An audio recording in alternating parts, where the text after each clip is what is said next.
Last video में financial accounting और cost accounting को मैंने डिटेल में पढ़ाया, मतलब इंट्रोडक्टरी पार्ट। यानी आप कितने भी बैताड़ोगे तो समझ गया होगा, नहीं समझा होगा तो समझ लेना कि आप बैताड़ नहीं है। अब मैनेजमेंट अकाउंटिंग, इसको बहुत सारे ऑथर्स मॉडर्न अकाउंटिंग कहते हैं, MODERN, मॉडर्न अकाउंटिंग कहते हैं। यह आधुनिक लेखांकन है।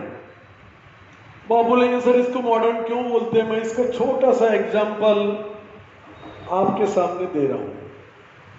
जब मैं 1975 में MCOM में था, हाँ ट्यूशन क्लास 74 को चालू हुआ था, 75 में MCOM में था, तब नागपुर यूनिवर्सिटी और बॉम्बे यूनिवर्सिटी में मैनेजमेंट अकाउंटिंग यह कोर्स पहली बार इंट्रोड्यूस हुआ था।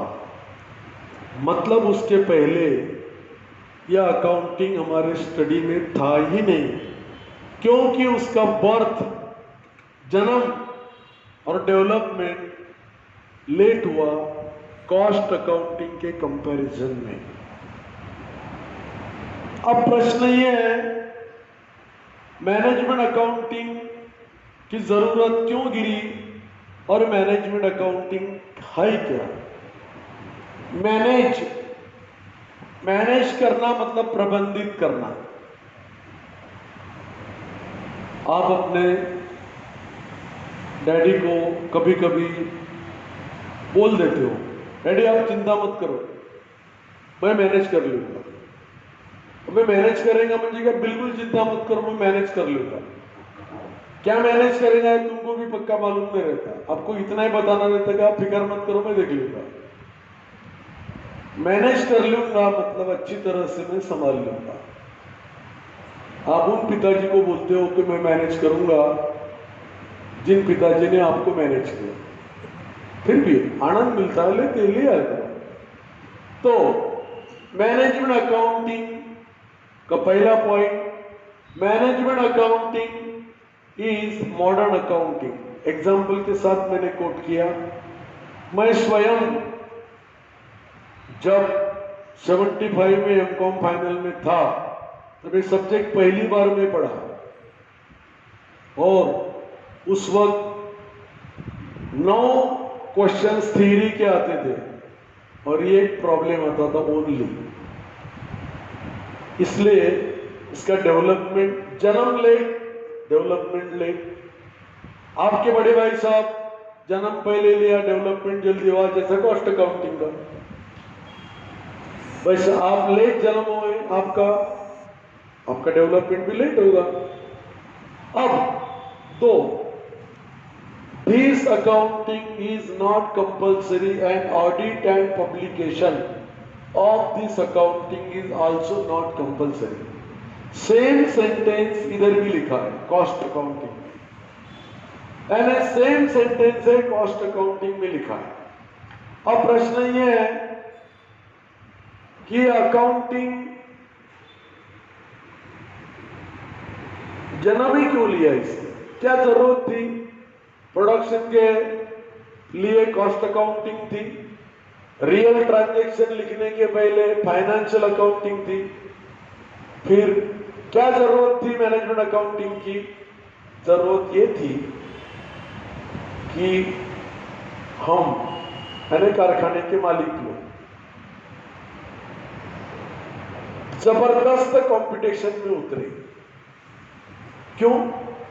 कॉस्ट अकाउंटिंग बताते समय मैंने बताया आपको, प्रोडक्शन मैन्युअली खत्म होने के बाद, मैन्युअली का मतलब हाथ से खत्म होने के बाद मशीन के द्वारा बनने लगा, और मशीन में एक दिन में हजारों वस्तु बन जाती है, और ये हजारों वस्तु मार्केट में आती है, और वस्तुएं मार्केट में आने के बाद कंपटीशन शुरू होती। टाटा को लगता मेरी कार बिकने को होना, हुंडई को लगता मेरी कार बिकने को होना, होंडा सिटी को लगता है मेरी कार बिकने को होना, ये लगती है कंपटीशन। और इंडियन मार्केट में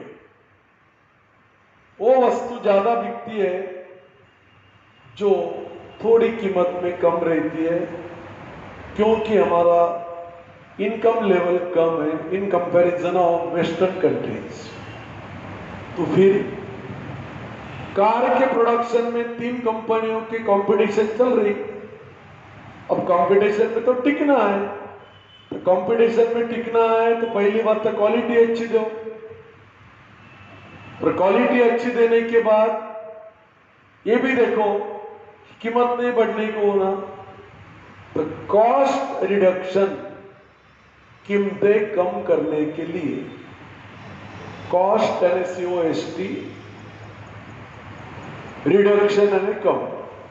अपने कारखाने में बनने वाली वस्तुओं का कीमत अगर कम रही तो सेलिंग प्राइस भी कम आएगी, और सेलिंग प्राइस अगर कम आई तो मार्केट में अन्य कंपनियों के कंपैरिजन में हमारा माल ज्यादा बिकेगा।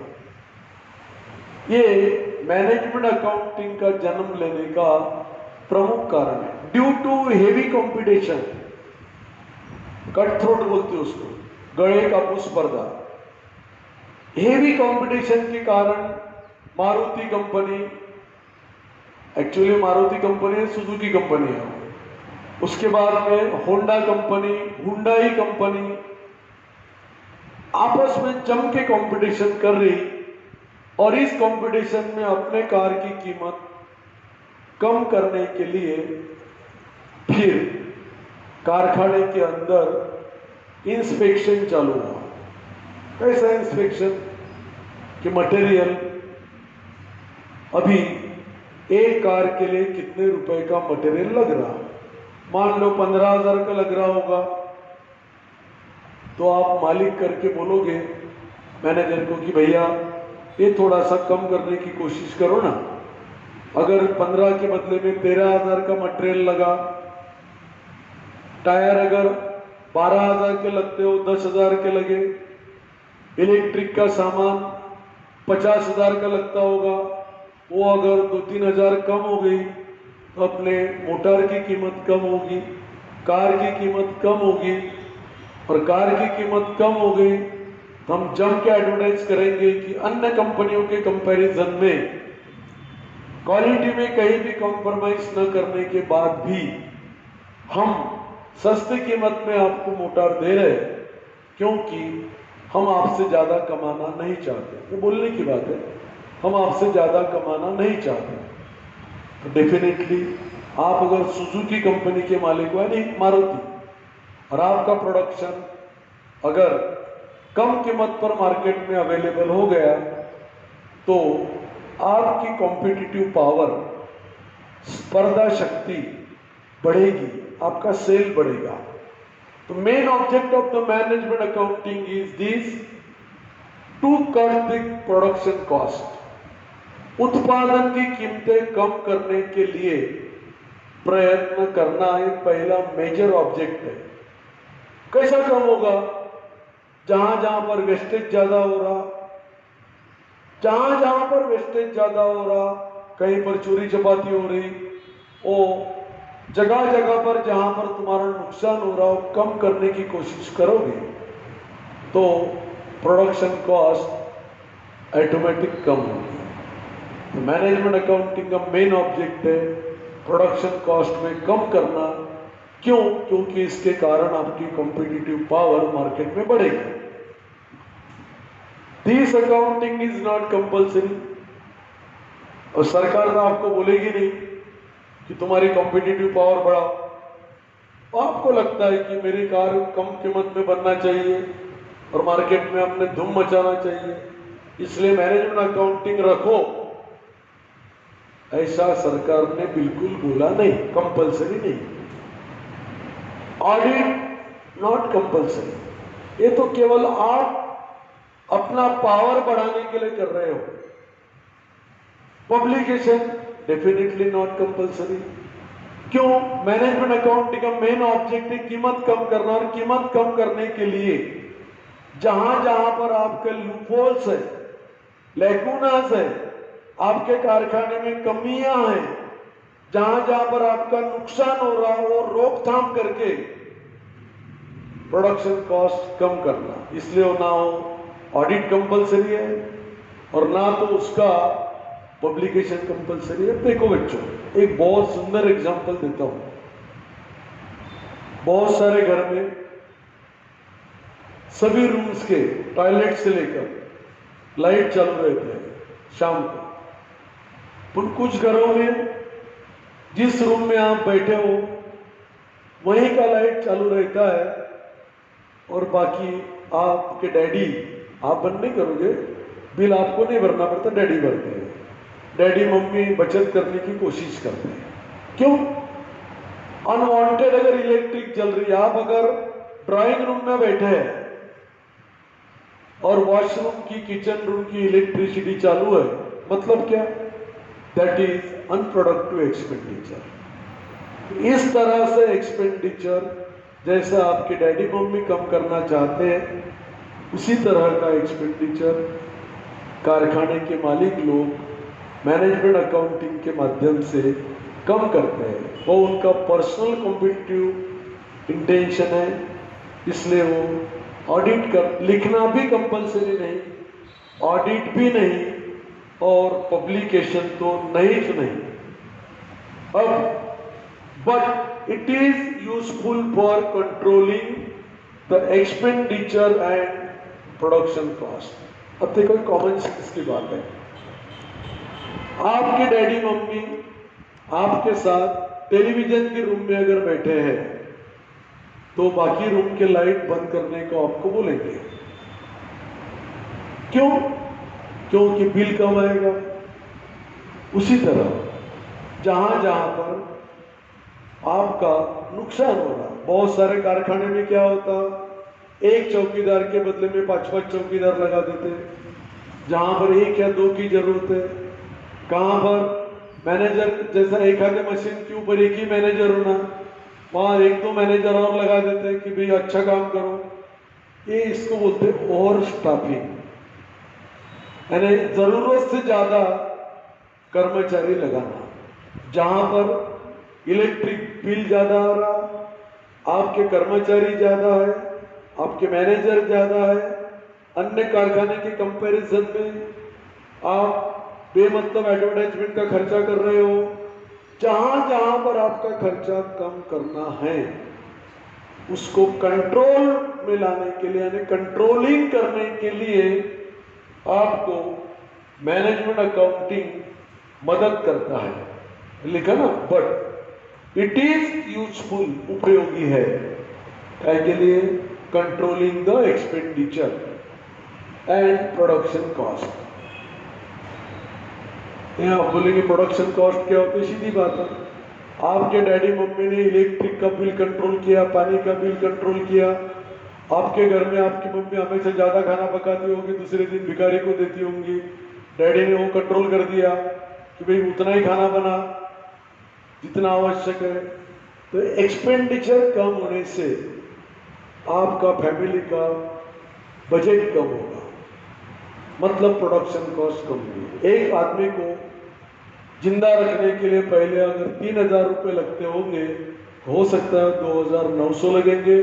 इलेक्ट्रिक बिल कम करने से, पानी का बिल कम करने से, अनवांटेड किचन रूम के एक्सपेंडिचर कम करने से।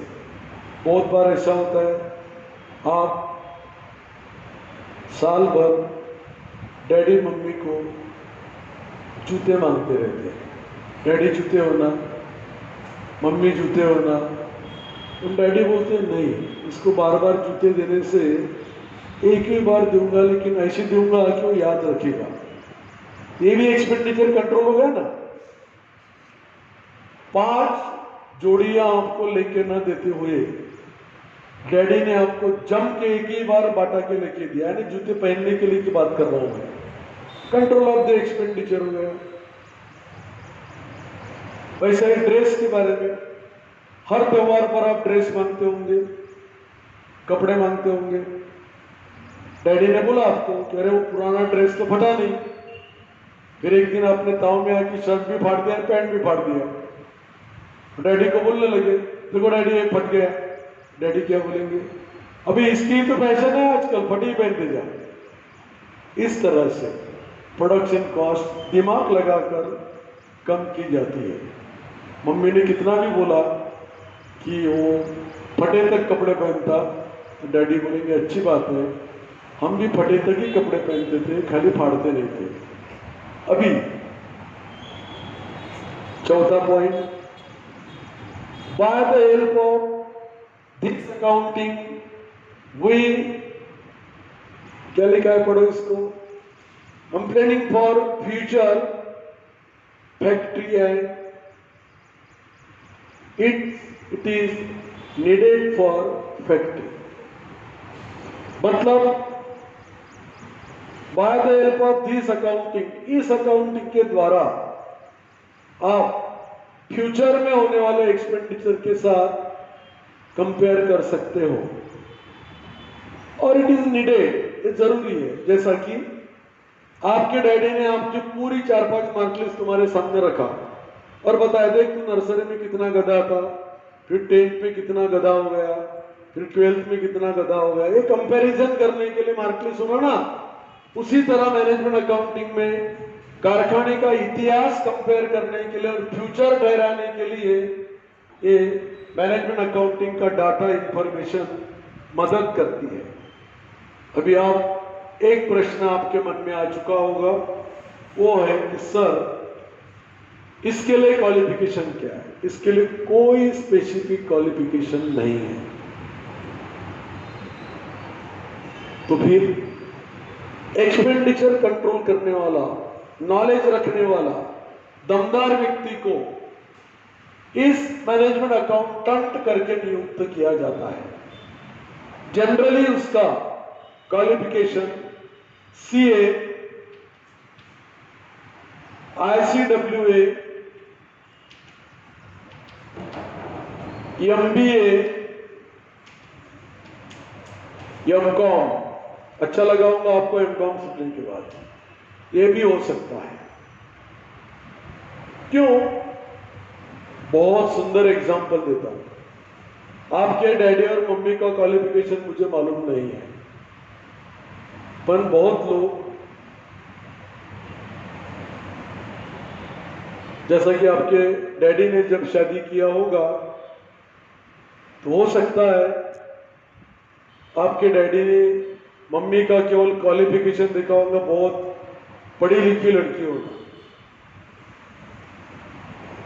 या ये भी हो सकता है कि डैडी के मन में ये चल रहा होगा, तू पढ़ी लिखी हो या ना हो, परिवार संभालने के लिए अच्छी लड़की होना। या आपके डैडी के मन में ये भी होगा कि अपने को खेड़े की लड़की नहीं होना, शहर की होना। या ये भी हो सकता है कि शहर की नहीं होना, खेड़े की होना। खेड़ा है ना, विलेज। तो जैसा मैरिज के वक्त क्राइटेरिया पर्सन टू पर्सन अलग रहता है। हो सकता है आपकी मम्मी बहुत पढ़ी लिखी होगी, लेकिन आपकी आंटी पढ़ी लिखी नहीं होगी। तो क्वालिफिकेशन यहाँ पर कोई मायने नहीं रखता एक्चुअल फैमिली या संसार चलाने के लिए। अच्छी तरह से फैमिली चलने को होना, उसी तरह से अच्छी तरह से काम होने को होना। मैनेजमेंट अकाउंटिंग की जो फंक्शंस है वो अच्छे निभाने वाला व्यक्ति होना। उसके लिए क्वालिफिकेशन ऐसा fix, maximum corporate houses fix नहीं करते।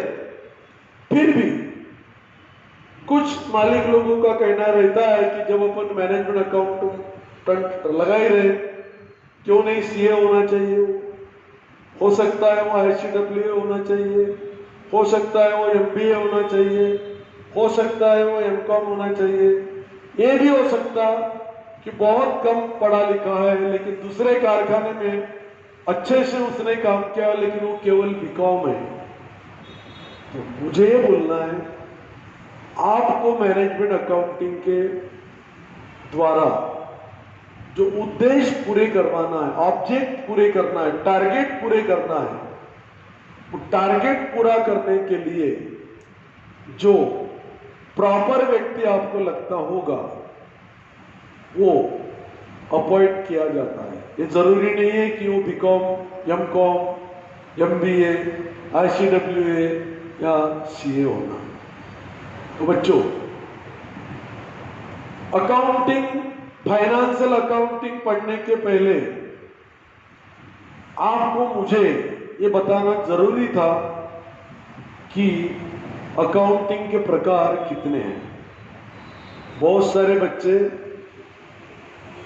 जो मेरे क्लास में नहीं थे पिछले साल, फाइनेंशियल अकाउंटिंग को फाइनल अकाउंट भी बोलते हैं, पर फाइनल अकाउंट अलग है।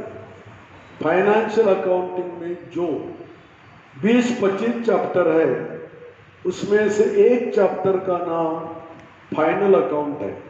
बच्चों, final account is the name of chapter and financial accounting is the name of subject. अपना कंसेप्ट क्लियर रखो। मैंने आपको आज टाइप्स ऑफ अकाउंटिंग डिटेल में बता दिया, इससे आपकी कंसेप्ट बिल्कुल क्लियर हो चुकी होगी, ऐसा मैं समझता हूँ।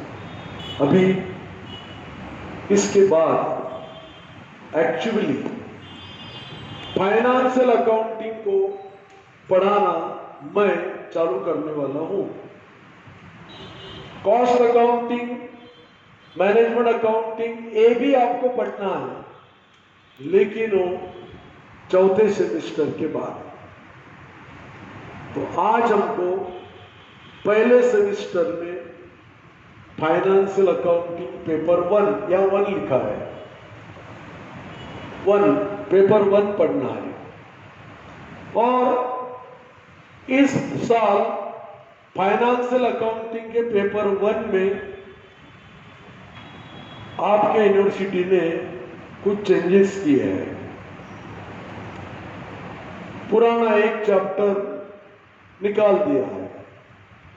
वो चैप्टर कौन सा निकाला और उसके बदले में कौन सा आया, ये मैं आपको बाद में बता दूंगा। ये सभी एक ही दिन बताया तो आप सब्जेक्ट भी भूल जाओगे और मुझे भी भूल जाओगे। तो अभी फाइनेंशियल अकाउंटिंग पेपर 1 में हमको टोटल 4 चैप्टर पढ़ना है। उसमें का पहला चैप्टर हम शुरू करने जा रहे हैं, जिसका नाम है final account of soul trader. एक बार फिर दोहराता हूं, final account of soul trader. आप बोले होंगे या आपने सोचा होगा कि सर ये तो 11th में नाम सुना है कॉमर्स वालों ने। करेक्ट है, वो 11th के लेवल पर छोटा पूछते थे, अभी वो डिटेल में है। फिर आप बोलेंगे सर फाइनल अकाउंट हमारे बाएं हाथ का खेल है, कॉमर्स वाले बोलेंगे, स्पेशली मेरे क्लास के बच्चे। वो आपके बाएं हाथ का खेल हो सकता है, लेकिन मुझे दाएं हाथ से पढ़ाना है आपको। तो फाइनल अकाउंट की नोट्स आपको मिल चुकी होगी अब तक, ये वीडियो आप तक आने तक। और उस नोट्स में से पहला चैप्टर हम शुरू कर रहे हैं, final account of soul trader. इसके बाद पहला chapter final account of soul trader हम चालू करेंगे। उसके पहले ये जो ब्लैक बोर्ड पे लिखा है, जो मैंने आपको समझा दिया, इसका फोटो आपके व्हाट्सएप ग्रुप पर आपको आ जाएगा। वो फोटो देखकर आपने अपने रजिस्टर में, आपने रजिस्टर बना लेना है। रजिस्टर में ये तीनों प्रकार के अकाउंटिंग का क्लैरिफिकेशन लिख लेना है। वो आपके रिकॉर्ड के लिए होना, क्योंकि कभी कभी इसमें थियरी भी आती है। तो एक बार फिर दोहराता हूँ, इसका फोटो व्हाट्सएप ग्रुप पे आपको आएगा। वो फोटो में से रजिस्टर में फाइनेंशियल अकाउंटिंग के लिए जो रजिस्टर बनाओगे उसमें ये आप अपने हैंडराइटिंग में उतार लोगे।